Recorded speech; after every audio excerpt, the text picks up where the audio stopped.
5% of the federal budget. Now, this afternoon, the US Secretary of State Marco Rubio declared himself the acting administrator of the agency. The White House has since announced a plan to merge the agency into the State Department. Well, let's have a chat now about just what this will all mean. We're joined by Jeremy Konyndyk. He was head of USAID's Foreign Disaster Assistance Programme under President Obama. Jeremy, thanks for joining us here. Cutting the funding, locking the staff out of the building, merging it with the State Department.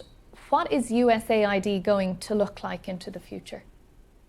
Well, I think it will be a greatly weakened, greatly diminished organization, and it will fundamentally harm a lot of people around the world who have for a long time been able to depend on the US government to support them when they are facing disasters, health crises, or other challenges. It will also really diminish the US's leadership on the world stage. USAID is a really important way that the US shows up in the world, shows up in much of, particularly in developed countries and in crisis zones, and that now is at grave risk. We've seen some of the staff members outside the building today here in Washington, D.C., staging a protest. They've been joined by some members of Congress who say that President Trump needs congressional approval to do what he's doing. Does he, as far as you know? He absolutely does. USAID was codified into law in a 1998 law. It cannot be undone without changing that law.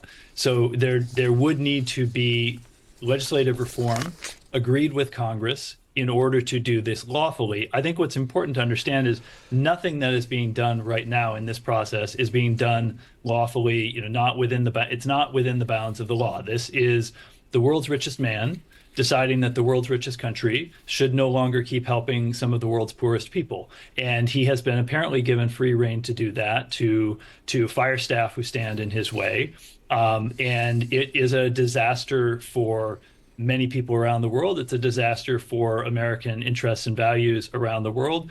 And it's a grave risk to our democracy, because if the precedent that is set is that an American billionaire can go and unilaterally destroy a federal agency that is chartered by Congress, it won't stop at USAID.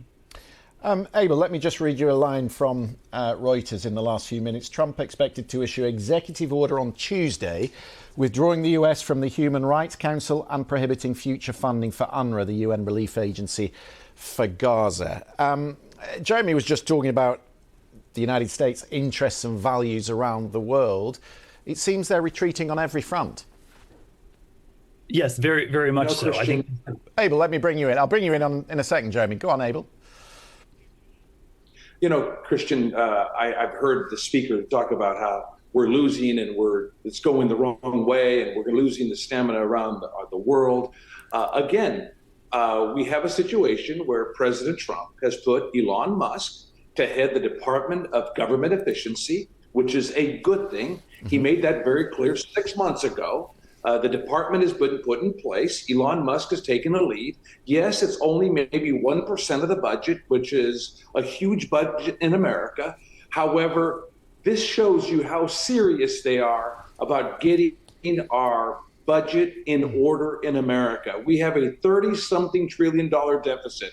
We're paying more on interest every year than we are for our Department of Defense. This is something that needs to be curtailed now. Now, I know when people tell me you're going to hurt here, you're going to hurt there. We haven't hurt anybody at this point in time. We're trying to figure out what is going to be the solution to the spending problem that America has. So we have less money coming in than we have going out. That is a recipe for disaster. There's only 3 ways to balance a budget, Christian. You either cut programs, or you increase revenues, or you borrow. Just quickly, Jeremy. Just quickly, Jeremy. Do you get bang for your buck out of that money? We absolutely do. The U.S. has saved 25 million people who would have died of HIV around the world in the last 20 years. There are 20 million people who are not spreading HIV right now because their infections are suppressed. Okay. We are saving lives in famine zones and crisis zones around the world. We get a lot of value for that money. Jeremy, sorry to cut you short. We're right up against the break. Thank you very much indeed for that.